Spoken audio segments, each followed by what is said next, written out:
આજે દાદાનો જન્મ મહોત્સવ હોય, શ્રી બાલક હનુમાનજી દાદાનો જન્મ મહોત્સવ હોય. આજે ઉપલાકાંઠા વિસ્તાર, બેડક રોડ વિસ્તારની અંદર જાંજરમાન આયોજન છે. દાદાના જન્મ મહોત્સવ નિમિત્તે આજે સવારે 4 વાગે મંગળ આરતી કરવામાં આવી. ત્યારબાદ ચોખ્ખા ઘીનો મલિંદાનો પ્રસાદ કરવામાં આવ્યો.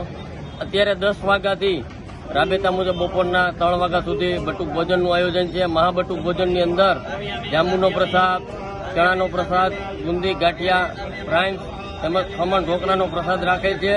ત્યારબાદ 4 વાગ્યાથી રાબેતા મુજબ દાદાની રક્ષા દોરી, જે દાદા કાયમ માટે રક્ષા કરતા રહીએ એના માટે રક્ષા દોરીનું પણ એક આયોજન છે.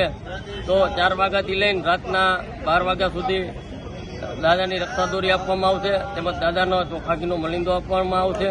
તો રાજકોટની શહેરની જનતાને ભાવભર્યું આમંત્રણ છે કે આવો, આજે દાદાનો જન્મ મહોત્સવ હોય, દાદાના દર્શન કરીએ, પુણ્યનું ભાતું બાંધીએ અને આ ઉપલાકાંઠા વિસ્તારની અંદર પેડક રોડ ઉપર દાદાના દર્શને જાય એવી રાજકોટની મારે નમ્ર અપીલ છે. કેટલા વર્ષ જૂનું મંદિર છે? શું ઇતિહાસ?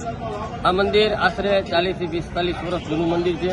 પૌરાણિક મંદિર છે અને આ દાદા જાગતા દાદા છે.